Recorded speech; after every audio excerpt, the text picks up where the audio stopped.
very good day. Today I am going to talk about approach to narrow complex tachycardia.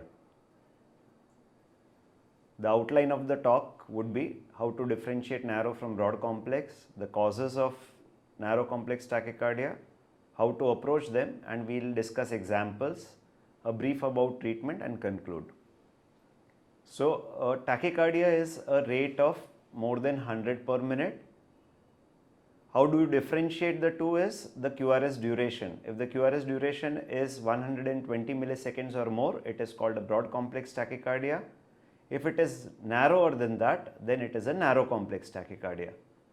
Why is the importance there? The importance is because the narrow complex tachycardia arise from above the AV nodal or his Purkinje system.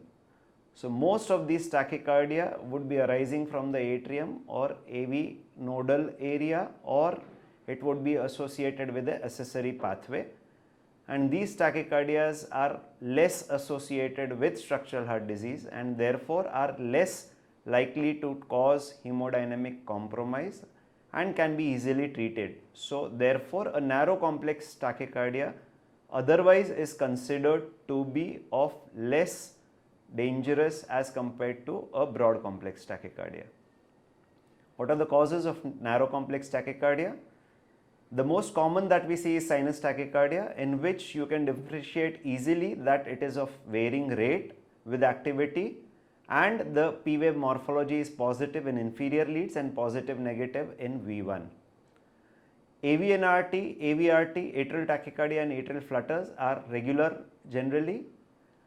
AVNRT, AVRT are the common SVTs, paroxysmal in nature that we see, while atrial tachycardia, on ECG there is isoelectric baseline in between the P waves with a rate of less than 250 generally, while in atrial flutter we don't see an isoelectric baseline in between P waves in any one of the leads, and generally the rates vary from 250 to 300. The lesser common variety would be junctional tachycardias, JET, especially seen in post-operative patients, SNRT, which is difficult to diagnose and less common seen, nodofascicular and upper septal VT, again rare. The irregular tachycardias that we commonly see are atrial fibrillation, more common in the elderly, and multifocal atrial tachycardia, more common with COPD patients, while atrial flutter or atrial tachycardia with varying conduction is also commonly seen.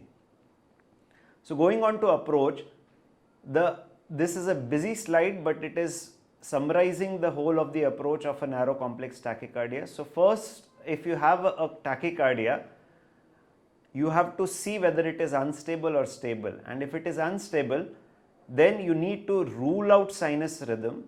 If it is sinus rhythm, then you treat the cause of the sinus tachycardia, but if it is non-sinus, then you have to consider cardioversion immediately.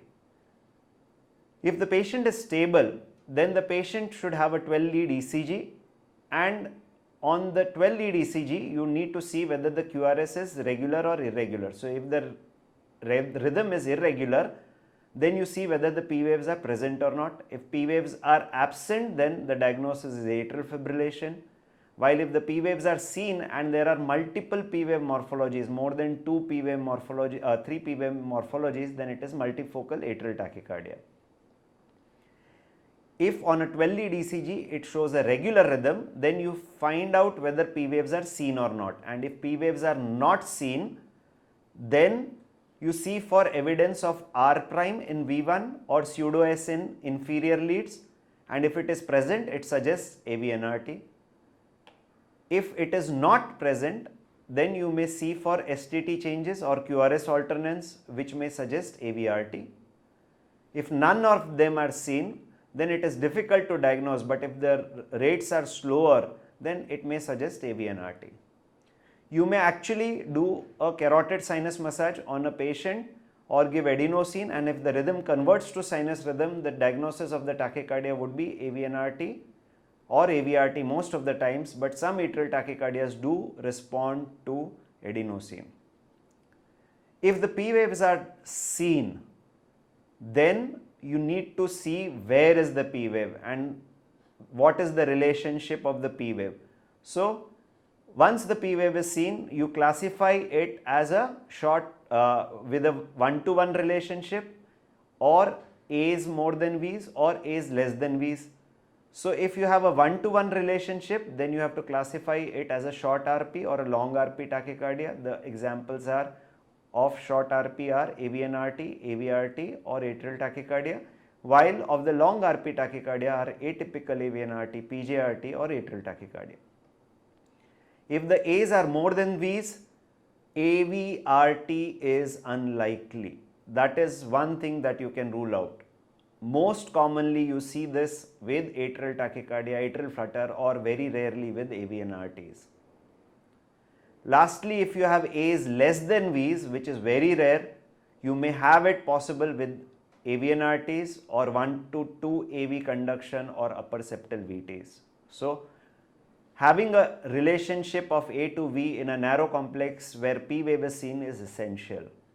You may then see for a P wave morphology, and P wave negative in inferior leads is generally seen with AVNRTs, PJRT or AVRTs arising from near the posterior region. A narrow P wave as compared to the sinus origin suggests that it is likely to be septal. So, if the patient has a P wave which are more than the QRS complexes, then you can see whether it's a flutter or a atrial tachycardia based on the P wave morphology. So, having known this, we will go on to the examples and we will see each and every example of the narrow complex tachycardia. So, this is a ECG, 12 lead ECG, which suggests the tachycardia is ongoing. So, you need to classify whether it is a regular or an irregular. So, if you see here, the RR interval is varying in the rhythm strip, and therefore it is an irregular tachycardia. The next step would be to see whether P waves are present or absent. So, P waves are not seen, and therefore this is atrial fibrillation. So, diagnosis of atrial fibrillation based on a simple standard protocol of seeing irregularity and absent P waves. So, what is atrial fibrillation? It is basically having a trigger from the pulmonary vein foci most commonly, or there can be other triggers also, and then there is a substrate of the atrium where it perpetuates within the atrium, causing a chaotic activation of the atrium, and that is manifested as absence of P waves on the ECG.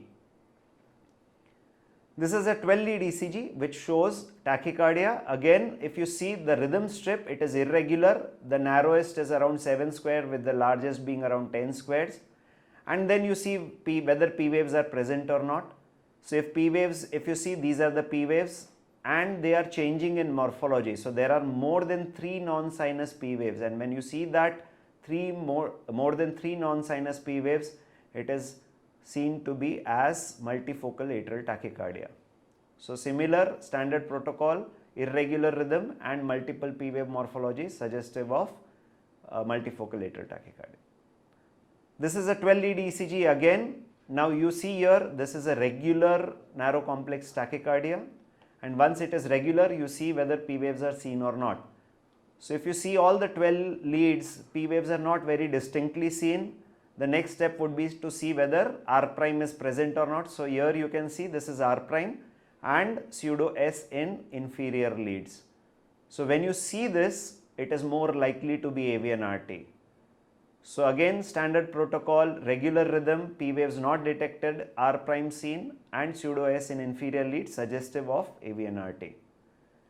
So, what is pseudo S and what is R prime? So, if you compare it with the ECG 12 lead which is seen here in below, there is no R in V1 here as a compared to the tachycardia ECG, and there is no S wave here as compared to the tachycardia ECG, and this represents the P wave. So, if the patient has a tachycardia rising from near the AV node, the P wave morphology would be such that it is negative in 2,3 AVF, which comes at the end of the QRS, and which is positive in V1, which is seen as R prime in V1. So, AVNRT is consisting of a slow and a fast pathway, and the circuit when formed results in a regular narrow complex tachycardia, very commonly seen in middle-aged female. This is a 12-lead ECG which suggests a fast regular narrow complex tachycardia. Now you can see whether P waves are seen or not, and if you see that there is a P wave which is seen, this seems to be a long RP tachycardia, again differentials being AVRT, atypical AVNRT and atrial tachycardia. When you have lots of STT changes and QRS alternance, you should consider AVRT more commonly. So if you have terminated the tachycardia, you see the 12-lead ECG for evidence of pre-excitation. If there is no pre-excitation, still it can be an AVRT, because a narrow complex tachycardia, if it goes antegradely via the AV node and retrogradely via the accessory pathway, can result in a narrow complex tachycardia, and this is a necessary pathway resulting in AVRT. So here the tachycardia has to have one-to-one relationship, one P wave as compared to a QRS. If it is more or less, it cannot be AVRT. Another example of a patient with narrow complex tachycardia which is regular, no P waves are very distinctly seen. However, you can see here QRS alternance, and once you see QRS alternance with no P waves, suggestive of likely to be AVRT again. You terminate the tachycardia and you see that there is presence of PR shortening and pre-excitation, and once you see this, the diagnosis is confirmed, likely to be a AVRT with WPW syndrome. Again, the tachycardia will be narrow because it's an orthodromic tachycardia, antegrade conduction via the AV node, retrograde via the pathway. Now coming on to another case which shows a regular narrow complex tachycardia. Now here you can see P waves possibly which is taking down on the ST segment. So inferior leads are showing ST depression, and this is likely to be the P wave which can be corroborated by V1 where there is a notch. So finding a P wave is important, and once you do that, this seems to be a short RP tachycardia, differentials being AVNRT, AVRT and atrial tachycardia. And since the P wave is negative in inferior leads and positive in V1, it can still be any of the above. So approach is primarily to see for the AV relationship and the P wave morphology once you know that the differentials are made. This is a patient with a regular tachycardia, again narrow complex tachycardia, and what you see are the P waves here. Now the P wave is one-to-one relationship is there, and again if you see, it's a long RP tachycardia. So once you see have a long RP tachycardia, the differential diagnosis being atypical AVNRT, AVRT and PJRT or atrial tachycardia. So any of them can be there, and since P waves are negative in inferior leads and positive in V1, we cannot rule out any of them. So approach wise, if it was positive, then possibly PJRT and AVNRT would have been less likely. This is an example of a tachycardia in a young boy. Now if you see here, again the P wave is very narrow, one-to-one relationship, and now you have a PR which is equal to RP interval, and therefore we cannot put in either of the two. You can have any of the differential, but because this is a very narrow, the chances that it has a septal origin is very likely. So having the P wave morphology in such a patient which is narrower than sinus, chances that it is septal in origin is to be kept in mind. This is a patient with a regular narrow complex tachycardia, and what you can see is possibly peaked waves. The peaked T waves, you may think that this is only a T, but if you have a very sharp T wave which is peaked in nature, the chances that there is a P on T is more likely as compared to only T. And once you have this, you do a carotid sinus massage and you see that the P waves are now more than the QRSs. And once you see that the P waves are more than the QRS, the AVRT is out. The differentials then would remain is atrial tachycardia, atrial flutter, or rarely atypical AVNRT. In that also, if 2-3 AVF is positive, AV-nRT is less likely. So between the diagnosis of atrial tachycardia and atrial flutter, if you see an isoelectric baseline, the chances that this is an atrial tachycardia is more likely. So again, the approach wise, if you see this A more than V, the differential diagnosis of atrial tachycardia versus atrial flutter.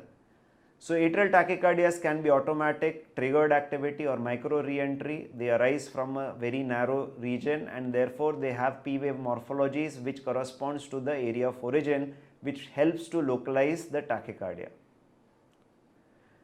This is again a narrow complex regular tachycardia. If you see, the heart rate is exactly 150. The P wave possibly seen in V1 here seems to be a 1-to-1, but if you see again, then there is a R prime also, and this suggests that possibly there is a 2-to-1 conduction. So a very important thing, if you have a tachycardia which is going on at 150 per minute, and if you have seen a P wave and a possibility of one more P wave, then it becomes a 2-to-1 tachycardia, and then you should consider it to be a atrial flutter versus an atrial tachycardia. So the next step would be to see whether the ventricular rate slows down or not, and once you give adenosine or do a carotid sinus massage, the ventricular rate slows down and what you see are typical flutter waves occurring at nearly 300, and this being negative in 2,3 AVF, positive in V1 suggests it to be a typical flutter which is isthmus dependent, which can easily be treated. So similarly here the approach A more than V, and because there was no isoelectric baseline in between, the diagnosis was atrial flutter. So atrial flutter, typical isthmus dependent, is via circuit in the right atrial. It can be associated with structural heart disease, especially congenital heart disease, but it can be seen in normal patients also. So this patient with anterior wall MI, severe LV dysfunction with baseline left bundle branch block, again presented with a narrow complex tachycardia. What you see here is a P wave which is lesser than the QRS. So if you see the P waves in V1, the number of P waves are less than the QRS. So the QRS are seen to be more than P waves with dissociation present, and therefore it is more likely to be a ventricular tachycardia. So why ventricular tachycardia even though it is narrow complex? Because the patient in a normal ECG sinus rhythm was a left bundle branch block. A SVT would also result in a left bundle branch block. So if you have a narrowing of the QRS in a baseline patient who had a wide complex, you should think of a VT. Again, AV dissociation is very clearly seen, again suggestive of VT. So these narrow complex VTs are generally upper septal in origin and should be considered especially in patients who have baseline bundle branch blocks and they present with narrow complex. So approach wise, if you see clearly A's are less than V, the differential diagnosis are this. Because of there is no association, it is likely to be a ventricular tachycardia in this patient. This patient presented with palpitation and giddiness, and if you see the heart rate is around 140-150 per minute, and this patient was treated as SVT. However, if you see there is a clear P wave which is seen, it is a 1-to-1 relationship, and the morphology of the P wave is positive in 2,3 AVF and V1 is positive negative, suggesting it to be a narrow complex tachycardia but likely to be sinus in origin. So differential diagnosis would be either sinus tachycardia or a atrial tachycardia arising from near the sinus node. And once you know that, you make the patient rest or you can do carotid sinus massage, and if the tachycardia slows down, then the chances that this would be a sinus tachycardia is more likely. The sinus tachycardia should be because of some cause, and we have to know what is the cause. So you need to evaluate. Based on this ECG itself, you can see that there is an incomplete RBBB and this patient has S1 Q3 T3 with sinus tachycardia likely to be pulmonary embolism. So Knowing the cause of sinus tachycardia is more important. Treating sinus tachycardia, unless it is an inappropriate sinus tachycardia, is not required. So again, the approach is very important in these patients.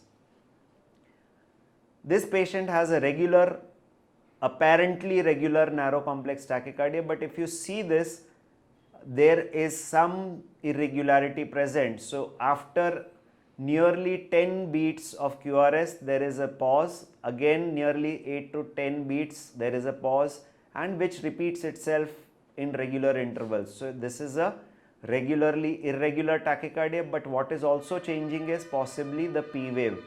So the P wave is going inside the QRS, and then there is one drop, and then there is a P wave here.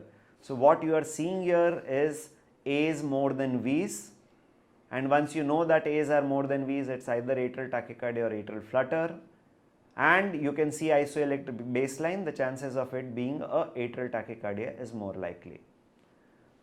So for all narrow complex tachycardias, the immediate treatment that you need to do is rate control. Rate control, especially in patients with fast rates or termination of tachycardia. So termination of tachycardia can be done by adenosine, calcium channel blockers like diltiazem or verapamil, or beta blockers, metoprolol IV. So these drugs will terminate a tachycardia if it is AVNRT, AVRT, SNRT or atrial tachycardias very easily. Sometimes atrial fibrillation can also terminate by intravenous drugs.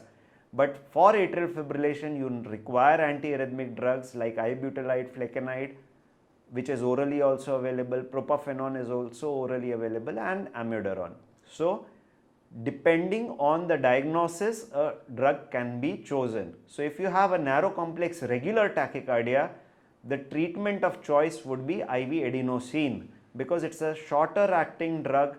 It either terminates the tachycardia or decreases the ventricular rate so that you can diagnose and give appropriate therapy.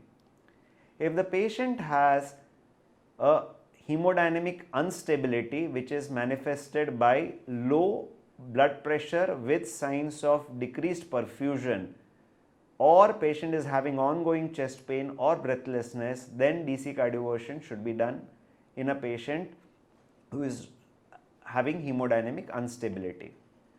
EP study RF ablation in an acute setting is only reserved in patients who do not respond to the upper therapies and is incessant in nature. Once you terminate the tachycardia, and if it is a narrow complex regular tachycardia with no structural heart disease, it is likely to be paroxysmal SVT that we call.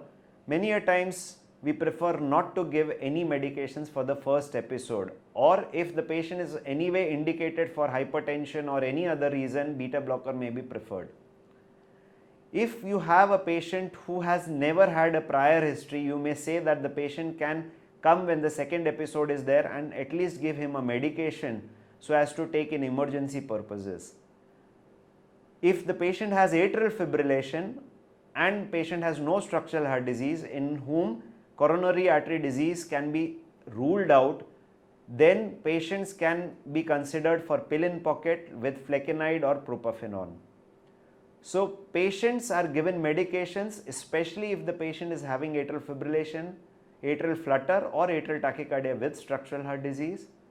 But if patient who doesn't have structural heart disease, you can give calcium channel blockers, beta blockers, digoxin, flecainide, and in patients with atrial fibrillation, according to CHAD-VAS score, you should give anticoagulation. A word of advice would be to avoid amiodarone if the patient doesn't have structural heart disease and the ejection fraction is normal. So amiodarone should be avoided as far as possible in any patient with narrow complex tachycardia. EP study and RF ablation is the preferred therapy for a patient who has had a typical regular narrow complex tachycardia, and these patients do extremely well with very good success rate of nearly 99% for complete cure. Patients who have recurrent episodes of atrial fibrillation, atrial flutter, atrial tachycardia with or without structural heart disease also do well with EP study RF ablation. DC cardioversion and medications long term can be preferred in patients who do not wish to undergo EP study RF ablation, and most of the patients do well. So ablation we do in by keeping in catheters in the heart and knowing where exactly the circuit is and treating it. So that was a treatment for AVNRT, and this is for AVRT. For atrial fibrillation, we can do 3D anatomical mapping and ablation based on 3D mapping. So concluding, approach is based on a documented 12-lead ECG and a systematic approach of narrow complex tachycardia is very important to diagnose it, and once diagnosed, treatment is individualized with high rates of success. Thank you.